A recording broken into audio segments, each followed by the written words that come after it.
กียงยกเมื่อตอนอยู่ณท้องพระโรงเขาได้ยินชัดเจนว่าองค์ฮ่องเต้สุขกับบรรยากาศหนาวๆของค่ำคืนวันศุกร์ทุกคนตอนนี้เราอยู่ที่บอนฝากรถแคมป์คลองเนาะตลาดกลางคืนแคมป์คลองกายมาองกี่กับพอดีเห็นเจ็บโมโหเขาเจ้าเห็ดยังอยู่วัดจีนนะคือเขาเจ้าเห็ดคือมีไฟแสงสีคือลำเหลืองนี่แหละเดี๋ยวยางไปเบิ่งกันเขาเจ้าเรียนงิ้วบอกได้ยังเดี๋ยวยางไปเบิ่งเนาะนี่ทางหลังเวทีเขาเบิ่งเขาเห็ดยังมาเบิ่งบ่เคยเห็นจักเถื่อเขาเห็ดยังลิ้นเงี้ยวว่ะวัดจีนเนาะครั้งแรกนี่ที่เคยเห็นนี่เดี๋ยวมาเบิ่งกัน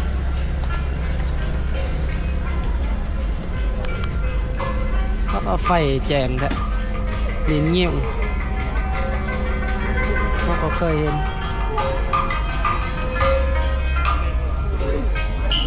แล้วพี่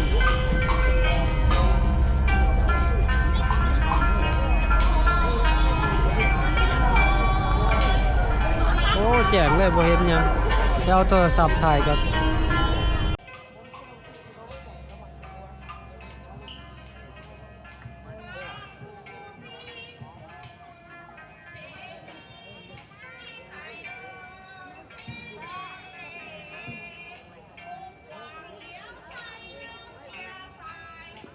มันสิเทียบเซล่ากับสิแม่ลำเหลืองนี่แล้วลำเหลืองจีน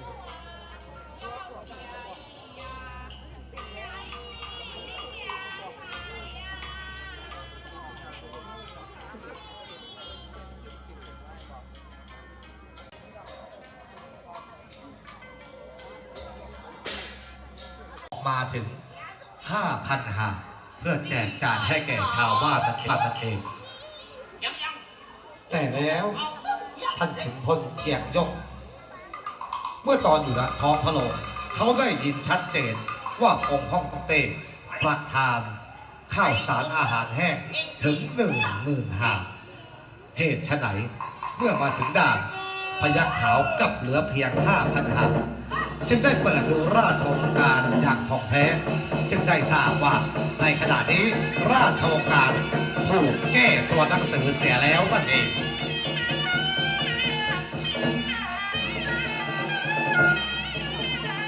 ตอนแรกนี่นาจะมาจากไทยเนาะเขาจะออกภาษาไทยนาจะเมาขณะนี้มาจากไทย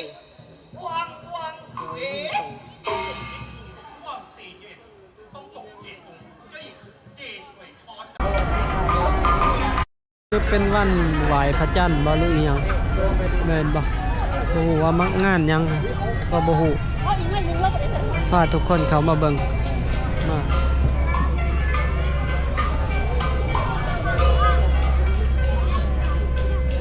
เวทีแจงเป็นแจงหน้าเวที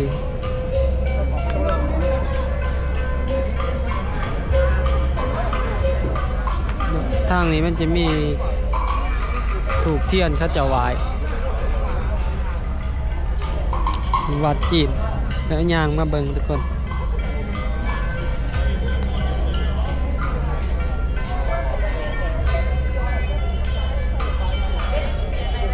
เป็นวัฒนธรรมเขาเนาะดูสิโอ้เทียนเขาจะเฮ็ดเทียนใหญ่ไหว้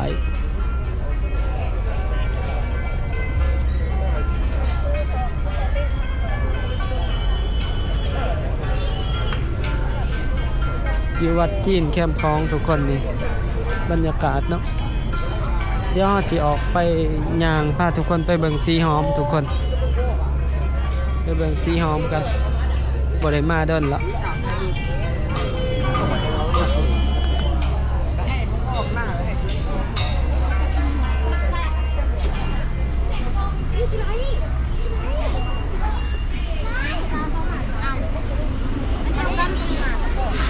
ตอนนี้การท่องเที่ยวของลาวหรือว่าเวียงจันทน์ก็มีหลากหลายอย่างเนาะ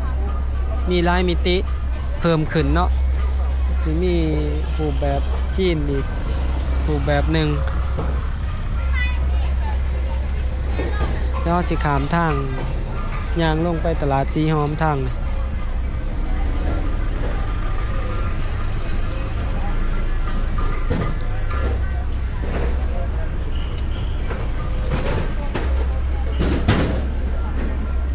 สิย่างลงไปทางนึง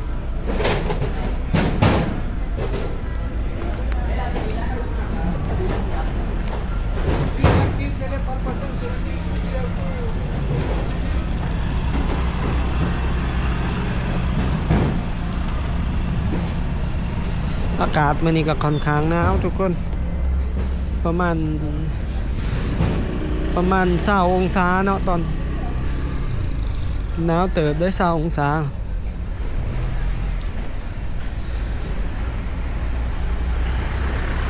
ก็พาทุกคนย่างมาทาง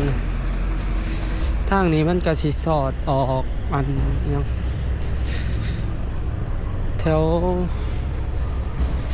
สื่อกับจือไว้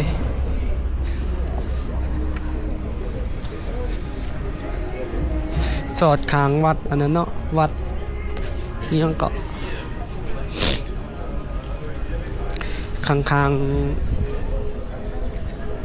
างวัดองค์ตื้อทุกคนถนนสายท่องเที่ยวเนาะอยู่นี่ยามค่ำคืน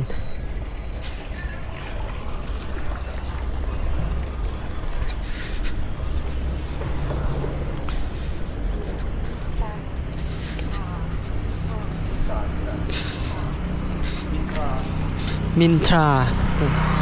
โรงแรมมินตราเนาะโรงแรมมินตรา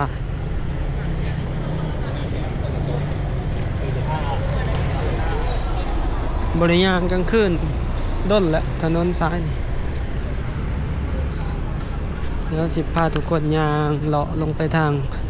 ถนนสีหอมบรรยากาศเนาะการตกแต่งบอนท่องเที่ยวต่างๆอยู่นี่ก็สิมีร้านอาหารญี่ปุ่นร้านอาหารเกาหลีร้านนวดนี่หอมเลย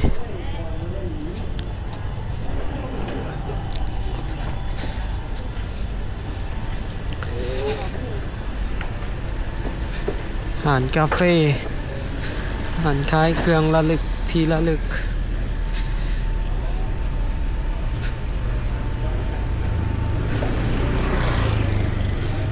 เป็นทรงฝรั่งนะอยู่บอนอยู่ข้างๆกับวัดอันนี้เนาะทุกคนวัดมีไส้ข้างกับวัดมีไส้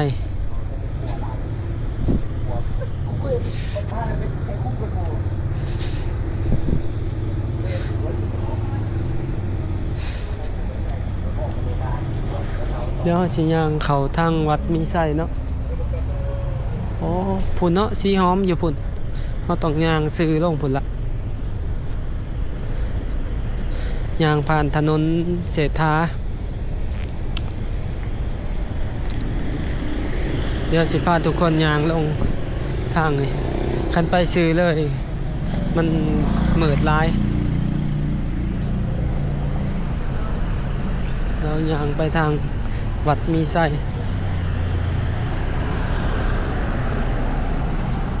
เดี๋ยวย่างตามกำแพงบอนนี่ละมันจังสิเห็นวิวครับ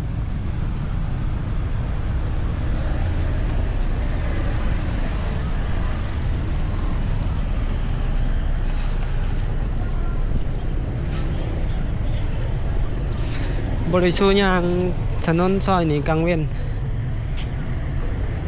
เนาะวัดมีไส้ตอนนี้เส้นทางเศรษฐาแถวนี้ก็ถือว่าติดอันนี้นะเนาะติดกะโหลฟุตบาทเกือบแล้วแหละแต่ยังบ่แล้วยังฟ้าอัดทอบอนนี้เนาะจะมีการก่อสร้าง ป้ายรถเมล์ BRT ใหม่พุ่นเนาะอยู่แถววัดองค์ตื่อเนาะลืมไป หลังจากมีการ ที่ว่ากระแสสังคมเนาะให้รื้อถอนสถานีที่อยู่ทางกลางออก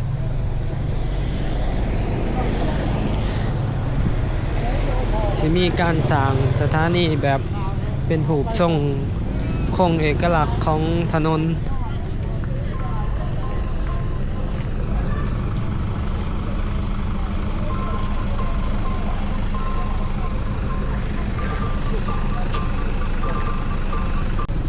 ถนนซ้ายนี่เขาเจะกระตกแต่งดอกไฟเนาะใส่ต้นไม้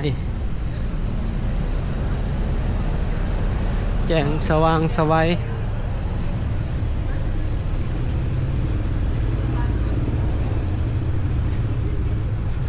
ถนนซ้ายท่องเที่ยว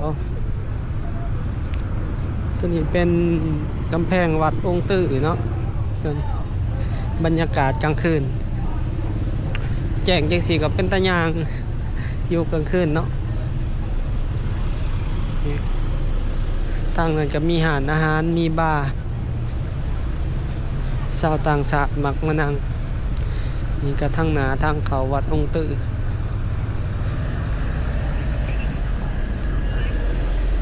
สิพาทุกคนยางลงไปพุ่นเนาะนี่วัดองค์ตื่อมหาวิหารทางนั้นก็เป็นวัดหายโศก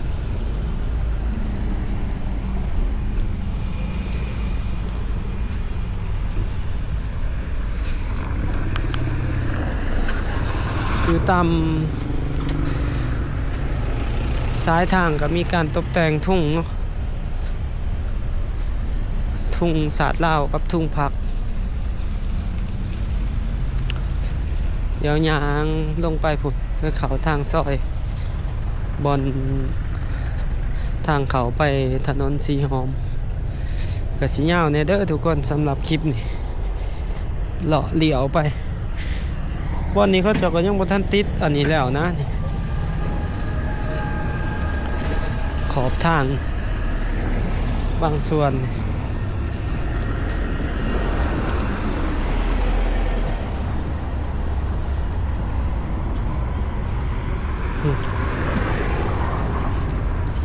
นี่เนาะเขาจะติดอันต้นนี้เขาเจาะแล้วก็เอาเสาลงใส่เลยได้นี่ตั้งเลยนี่เขาสิย่างเข้าไปทางนี้วันนี้อากาศหนาวๆแบบนี้คนมันย่างมาเที่ยวหลายเขาไปเบิ่งบรรยากาศถนนท่องเที่ยวสีหอม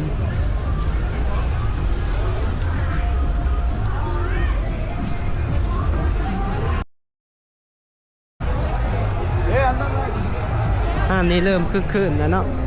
แต่ก่อนบ่มีลูกค้าเลยส่วงเฮ็ดทางขับมาตัวนี้ก็อาหารเกาหลีกักบักหมอดินหมอหินโมเมนหมอดิน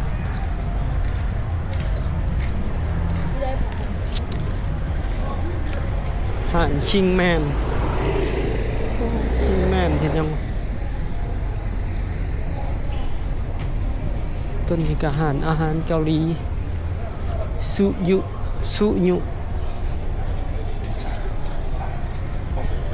ตัวนี้ห่านนว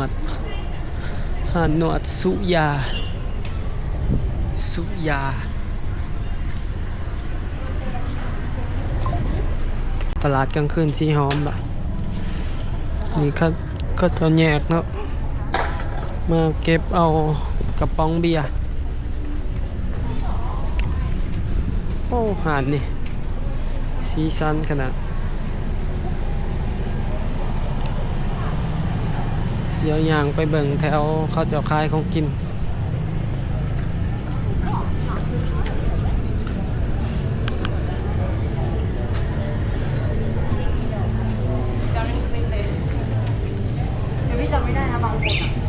คนเริ่มร้ายละอยู่นี่ตลาดโซนของกิน มีหลายอย่างไม่คิดว่าทางนู้น เนาะเทิงๆหันกับมีห่านนางชมวิวเป็นห่านบ่ฮู้เข้าขึ้นทางได้ปะชมกับห่านบ่ฮู้อะลิฮู้เข้าขึ้นทางได้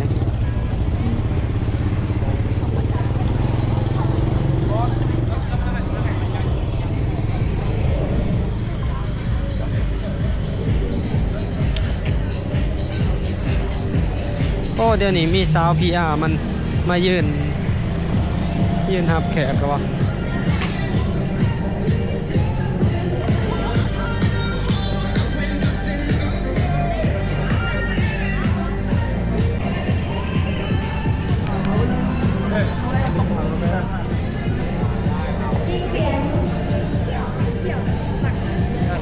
โอ้โทเรียนขีดละ45วะมักมี30,000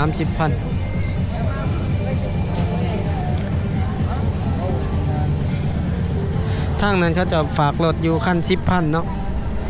สายมือเขา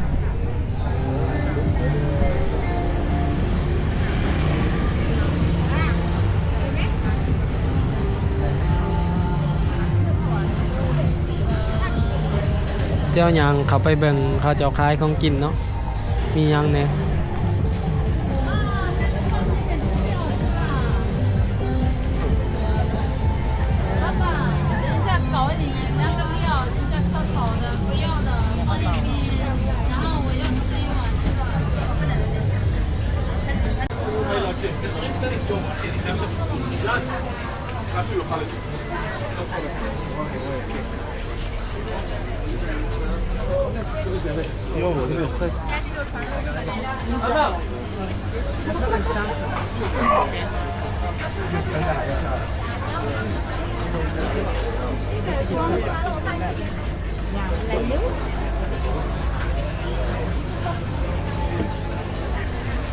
传说中的跳跳虾。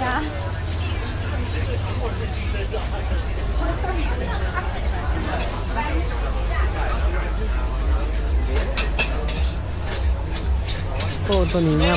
宾馆的中国人开那种地方的， อาหารจีน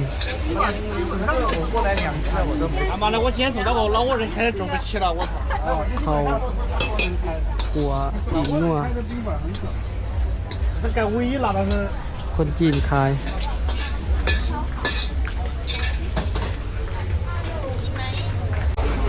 เดี๋ยวมาเบิ่งเนาะ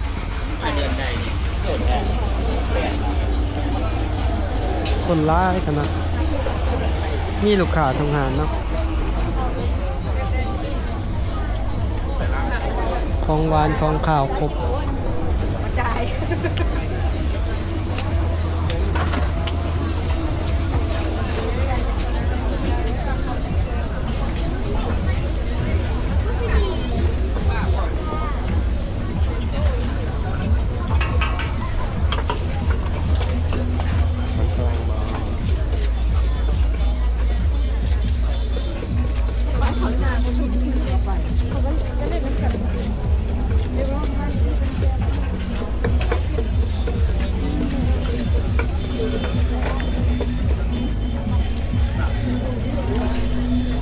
โอ้ไปเบิ่ง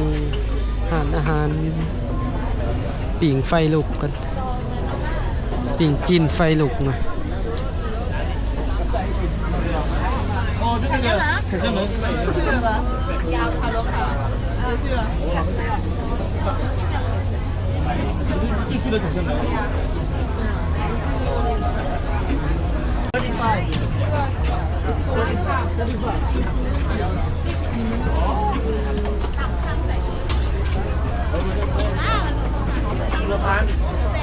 给当地特色嘛，对，你就觉得。 ก็จะจุ่มกินเนาะเดี๋ยวเบิ่งตอนเราปิ่งเด้อไทยให้เบิ่ง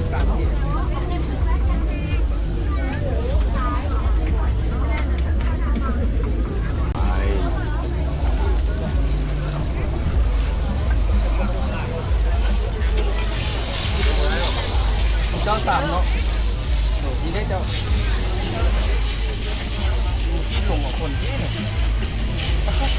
ยังงงนี่ได้เดียวกลับมาแสนนึงเลยป่ะได้ตัวหัวหน้าเฮ็ดเลย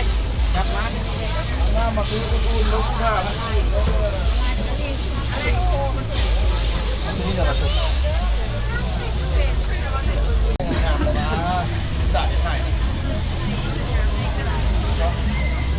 ยิ้มกันต้องได้ยิ้มตลอดเนาะแล้วออกกองไปเฮ็ดหน้าบูดเลยเขาว่าโอ้บ่แซ่บบ่แซ่บ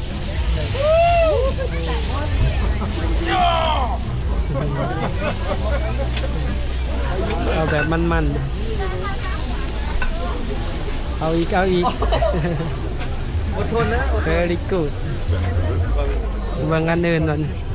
spicy spicy stop stop เผ็ดสไปซี่เดี๋ยวไปเบิ่งของต่อไปโอ้ยมีแต่เป็นตาแสบๆเว้ย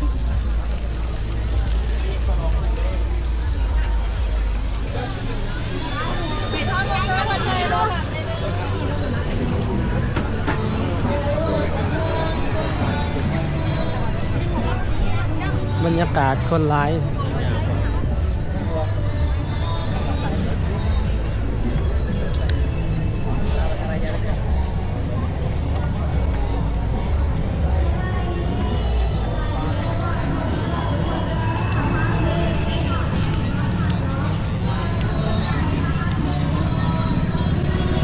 คือคืนนี้เนาะทุกคนสีหอมนักท่องเที่ยวมาสื่อมากินลายอยู่อ๋อย่างขึ้นไปเทิงวันนี้ส่วนนี้ก็ส่วนใหญ่เป็นคนลาวส่วนนี้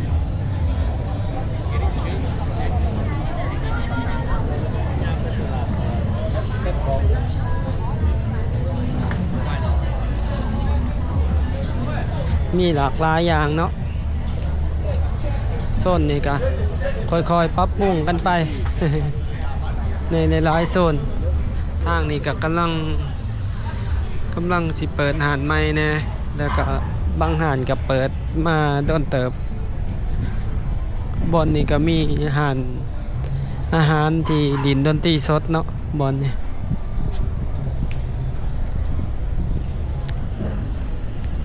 ถือว่ามีหลายอาหารนะดินดนตรีสดอยู่ในเขตสีหอมเดี๋ยวเราสิย่างขึ้นพุ่นละทุกคนกลับไปรถเฮาอยู่ทางบ่อนฝากรถแคมป์ของย่างอ้อมเขตนี้ขึ้นไปมื้อนี้ก็สิบ่ได้บรรยายหลายให้ทุกคนเบิ่งภาพบรรยากาศเนาะช่วงเวลานี้ก็ถือว่าเป็นช่วงเวลาที่นักท่องเที่ยวลงมาจากที่พักเนาะตอนนี้ก็เวลา8 โมงหรือว่า2 ทุ่ม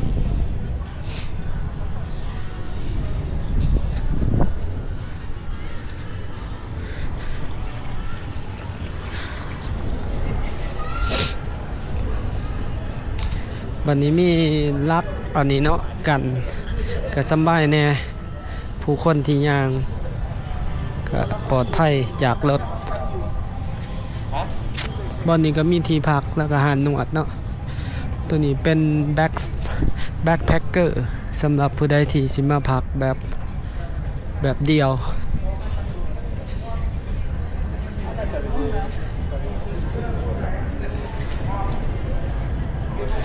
ทางนั้นก็เป็นหอวัฒนธรรมเนาะทางนั้น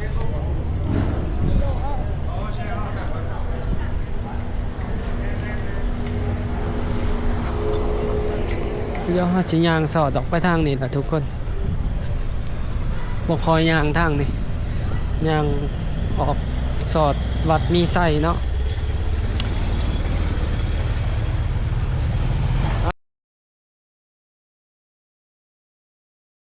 พาทุกคนมาเลาะมาชมเวียงจันทน์ยามค่ำคืนเนาะ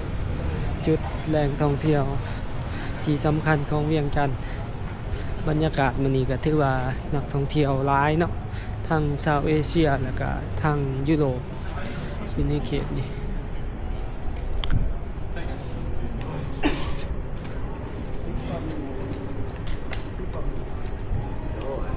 the money. No.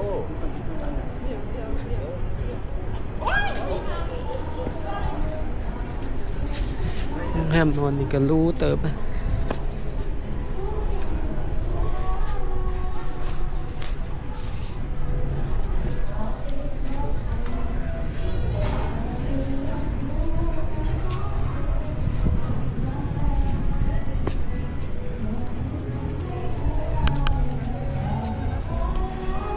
โอ้บอลนี่ครับจะมีเพลงคาจอลินสดนะ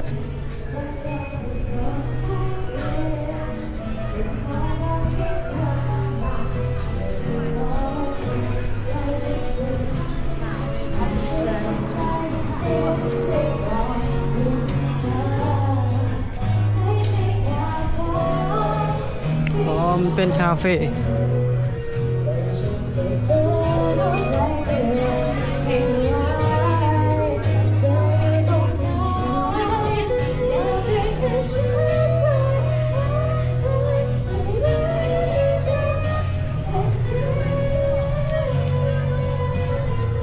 ก็สิประมาณนี้เด้อทุกคนสำหรับในคลิปนี้เนาะถ้าผู้ใดมากก็อย่าลืมกดไลค์กดแชร์กด Subscribe เพื่อเป็นกำลังใจให้กันนะเด้อทุกคนสำหรับคลิปนี้เนาะการพาเลาะพาชมเวียงจันทน์ยามค่ำคืนมื้อนี้เฮาก็ออกมาที่ถนนเศรษฐาสิย่างกลับเลยเนาะ อ้อมแต่เราจะได้เกิน